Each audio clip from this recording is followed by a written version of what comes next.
Assalamualaikum warahmatullahi wabarakatuh.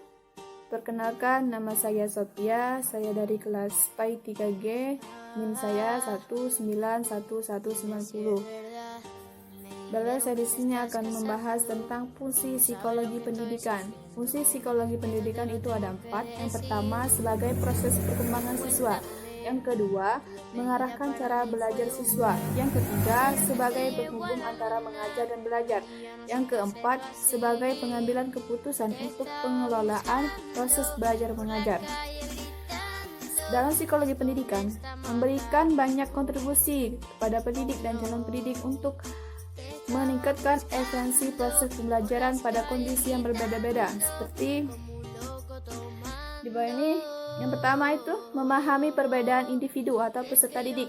Seorang pendidik harus berhadapan dengan sekelompok siswa di dalam kelas dengan hati-hati karena siswa di dalam kelas dengan berbeda-beda, karakteristiknya berbeda-beda. Oleh karena itu, sangat penting untuk memahami perbedaan karakteristik siswa tersebut pada berbagai tingkat pertumbuhan dan perkembangan guna menciptakan proses pembelajaran yang efektif dan efisien. Psikologi pendidikan dapat membantu pendidik dan calon pendidik memahami perbedaan karakteristik siswa. Yang kedua yaitu menciptakan iklim belajar yang kondusif. Di dalam kelas yang digunakan dalam proses pembelajaran sangat membantu dan pendidik untuk menyampaikan materi kepada siswa secara efektif. Iklim pembelajaran yang kondusif harus bisa diciptakan oleh pendidik sehingga proses mengajar bisa berjalan efektif. Seorang pendidik harus mengetahui prinsip-prinsip yang tepat dalam proses belajar mengajar.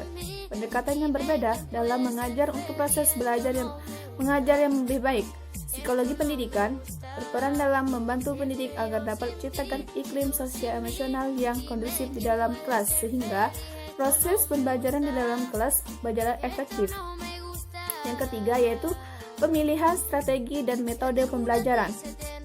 Metode pembelajaran didasarkan pada karakteristik perkembangan siswa. Psikologi pendidikan dapat membantu pendidik dalam menentukan strategi atau metode pembelajaran yang tepat dan sesuai dan mampu mengawinkannya dengan karakteristik dan keunikan individu.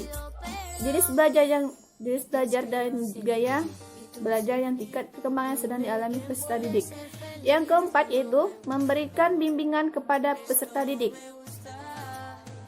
Seorang pendidik harus memainkan peran yang berbeda di sekolah, tidak hanya dalam pelaksanaan pembelajaran, tetapi juga berperan sebagai pembimbing bagi peserta didik.